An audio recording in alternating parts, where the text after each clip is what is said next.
لڑکا اور اس کا خرگوش دوست ایک دھوپ والی دوپہر 6 سالہ نمباغ میں گھوم رہی تھی مہم جوئی کی تلاش میں۔ متحرک پھولوں اور گونجتی ہوئی شہد کی مکھیوں کے درمیان اس نے جھاڑی کے پیچھے چھپے ہوئے خرگوش کو دیکھا۔ ٹمی کے قریب آتے ہی خرگوش کی بڑی بھوری آنکھیں چمک اٹھیں۔ ہیلو وہاں چھوٹا آدمی ٹمی نے ہاتھ بڑھاتے ہوئے سرگوشی کی۔ حیرانی کے عالم میں خرگوش نے اپنی ہتھیلی کو جھکا دیا۔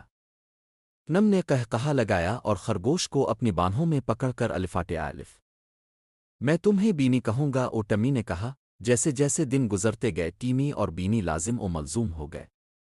انہوں نے تتلیوں کا پیچھا کرتے ہوئے اور چھپ چھپاتے کھیلتے ہوئے باغ کی تلاش کی۔ بینی نے نم کی سیٹی کو پہچاننا بھی سیکھ لیا۔ جب بھی وہ مانوس دھن سنتا تو اس کی طرف لپکتا۔ شام کے وقت نم بینی کو اپنے آرام دہ بل میں بسائے گا سرگوشی میں میٹھے خواب بینی۔ جب وہ سونے کے لیے چلا گیا نم مسکرایا یہ جانتے ہوئے کہ اسے اپنے نرم پیارے ساتھی میں ایک سچا دوست مل گیا ہے۔ ان کی دوستی باغ کی طرح کھلی ہنسی اور حیرت سے بھر گئی۔